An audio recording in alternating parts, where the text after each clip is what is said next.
Vendi minha aliança na terça-feira passada. 43 anos de casamento reduzidos a $800 que segurei com mãos trêmulas do lado de fora de uma loja de telefones. O jovem vendedor me olhou como se eu fosse de outro século quando pedi ajuda para comprar um telefone, o tipo que meu filho poderia atender. Mas o que ele não sabia era que eu não estava apenas comprando um telefone. Estava comprando uma última chance de ouvir a voz de um filho que me apagou completamente de sua vida. Meu nome é Margaret Shen e tenho 71 anos. Nos últimos 3 anos estive completamente sozinha, isolada da única família que me resta.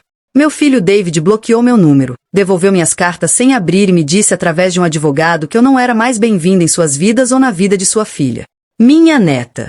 Uma criança que nunca conheci. Uma criança que faz 3 anos esta semana e não sabe que existo. O que descobri quando finalmente ouvi sua voz novamente não apenas partiu meu coração. Destruiu tudo que eu pensava saber sobre o homem que criei e sobre o preço terrível que algumas pessoas pagam pelo amor. 3 anos e 4 meses atrás meu marido Robert morreu de ataque cardíaco. Estávamos na cozinha tomando café, discutindo sobre as calhas da casa. Um momento ele estava gesticulando com sua caneca. No momento seguinte ela estava caindo e Robert desabava em meus braços. Ele se foi antes da ambulância chegar. 43 anos de casamento terminaram no tempo que leva para fazer café. David veio ao funeral. Ficou ao meu lado, segurou minha mão e me ajudou com tudo. Por 3 dias tive meu filho de volta. Mas então veio a leitura do testamento. Robert e eu trabalhamos a vida inteira. Quando ele morreu tínhamos um bom patrimônio. A casa era minha, os investimentos eram meus e após minha morte tudo iria para David. Observei o rosto do meu filho quando o advogado falou e vi algo que parecia decepção. Como se ele estivesse esperando algo mais imediato. David me perguntou o que eu planejava fazer com a casa. Disse que eu deveria vendê-la, que o bairro estava valioso, que eu poderia me mudar para algo menor. O dinheiro poderia ser investido. Seria mais inteligente. Eu disse que não estava pronta. Acabará de perder seu pai. Precisava de tempo. Algo entre nós morreu naquele dia. As ligações se tornaram menos frequentes. Uma vez por semana, depois uma vez por mês. Sua esposa Jennifer estava grávida. Eles estavam ocupados. Tentei ajudar. Enviei presentes para o bebê, ofertas para visitar. Mas todas as ofertas foram recusadas. Eles estavam ocupados, o momento não era certo, talvez no próximo mês. 8 meses depois que Robert morreu as ligações pararam completamente. Finalmente dirigi 4 horas até a casa deles. Jennifer atendeu a porta com minha neta no quadril. Uma linda bebê com os olhos de David. Ela não me convidou para entrar. Disse que David não queria me ver. Que eu precisava parar de ligar, parar de visitar. Que eles haviam tomado sua decisão. Implorei que ela explicasse. Chorei na porta dela. Ela me olhou nos olhos e disse: "Você é egoísta, Margaret. Você sempre foi egoísta." David finalmente percebeu isso. Então ela fechou a porta. Na semana seguinte recebi uma carta de um escritório de advocacia. Eu deveria cessar todo contato com David, Jennifer e seu filho. Havia uma ordem de restrição anexada. Meu filho me baniu legalmente de sua vida. Por 2 anos vivi sem saber o porquê. Tornei-me uma casca de mim mesma. Parei de ver amigos, parei de fazer qualquer coisa exceto existir na casa que se tornou um mausoléu. Então, 3 meses atrás, minha vizinha Eleanor bateu na minha porta. Ela havia encontrado uma velha amiga que trabalhava no mesmo escritório de advocacia que me enviou aquela carta. E essa amiga havia feito algumas investigações. O que Eleanor me disse fez meu sangue gelar. 6 meses após a morte de Robert, David havia feito um empréstimo usando suas expectativas de herança como garantia. Ele disse ao banco que eu era idosa, em saúde ruim e que a casa seria dele em 1 ou 2 anos. Ele tomou emprestado contra minha morte. Mas eu não morri. Continuei vivendo na casa, saudável. E a dívida de David começou a aumentar. O negócio no qual ele investiu falhou. Ele estava afundando e eu era o obstáculo entre ele e o dinheiro que já havia gastado. Então ele me fez desaparecer. Contou a Jennifer e a todos que eu me tornei impossível. Que fiz exigências irracionais, tentei controlar suas vidas. Ele me retratou como uma mãe manipuladora. E fez isso tão convincentemente que até sua esposa acreditou.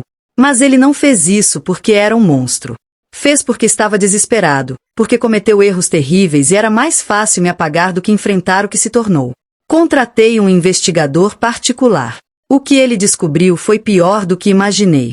David não havia feito apenas um empréstimo. Ele havia feito 3. O primeiro para o negócio que falhou. O segundo contra sua casa para investir em criptomoeda. Perdeu quase tudo.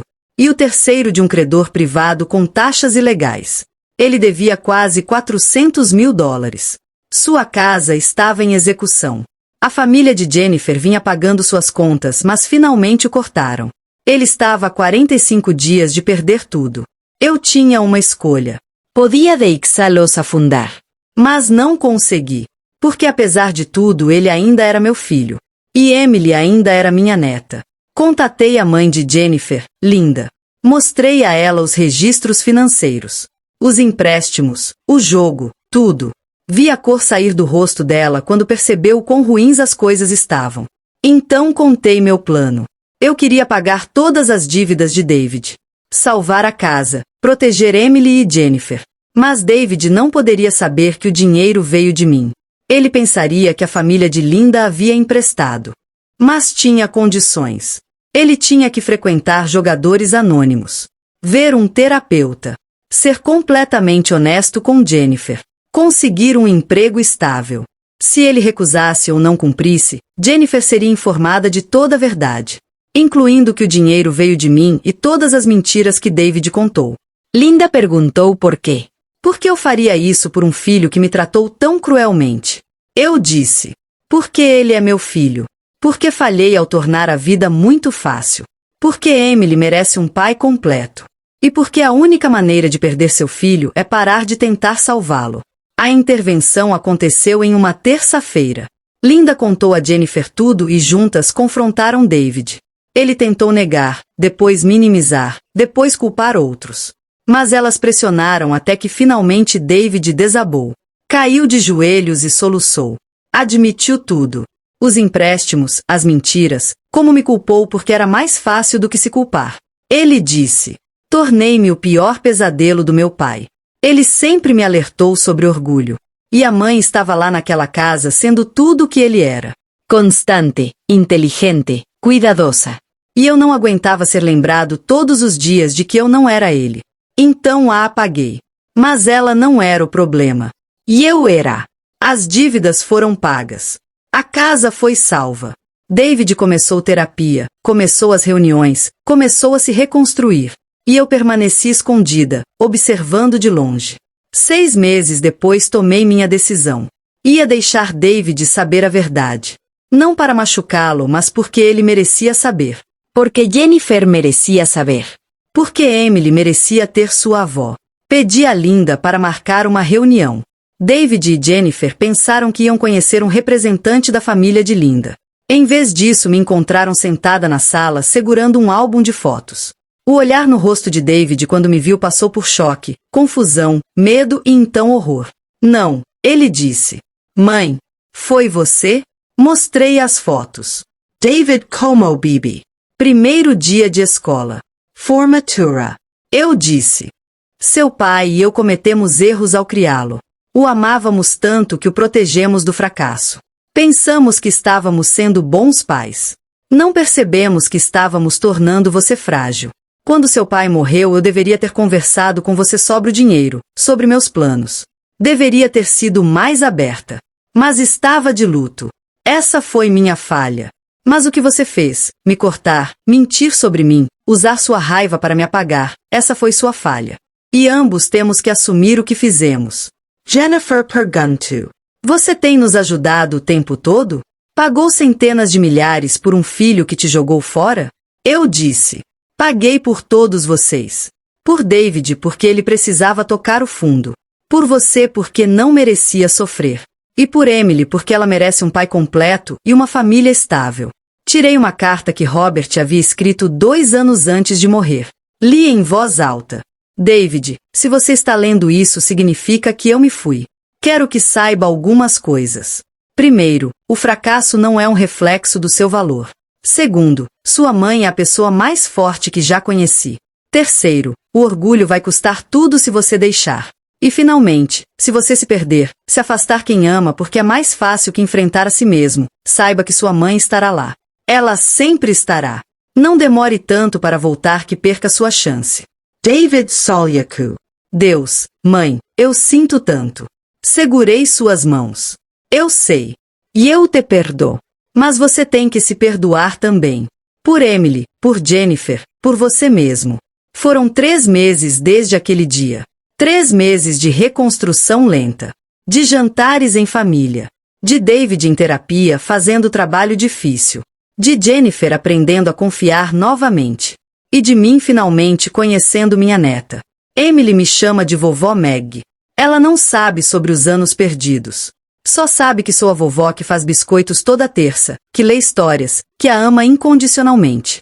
Semana passada ela perguntou sobre a aliança que não uso mais. Disse a verdade. Que vendi para comprar algo muito importante. O que você comprou? Ela perguntou. Olhei para ela, para David e Jennifer no sofá, para a família que estava quebrada e agora se tornava completa novamente. Uma chance, eu disse. Comprei uma chance de ouvir a voz do meu filho novamente. Ela não entendeu. Mas um dia talvez entenda que amor não é segurar firme quem te machuca. É amá-los o suficiente para deixá-los cair, encontrar seu próprio caminho e estar lá quando finalmente voltam. As pessoas me perguntam se me arrependo. De gastar tanto dinheiro, tanto tempo, tanto do meu coração em um filho que me jogou fora. Se me arrependo de não seguir em frente. Eu não me arrependo de nada. Porque a alternativa era passar o resto da vida me perguntando e se? E se eu tivesse tentado mais? E se eu tivesse sido mais corajosa? E se eu tivesse amado o suficiente para salvá-lo mesmo quando ele não queria ser salvo? Vendi minha aliança por $800 e um telefone que meu filho poderia responder. Parecia tão pequeno, tão desesperado. Mas aquela aliança, aquele telefone, eram apenas símbolos de uma verdade maior. Às vezes as coisas mais valiosas que possuímos valem ser sacrificadas pela chance de salvar quem amamos. Não para controlá-los, não para consertá-los, mas para estar lá quando estiverem finalmente prontos para se salvar. Meu nome é Margaret Shen. Tenho 71 anos. Tenho um filho que está aprendendo a ser completo novamente, uma nora que está aprendendo a confiar e uma neta que nunca crescerá sem sua avó.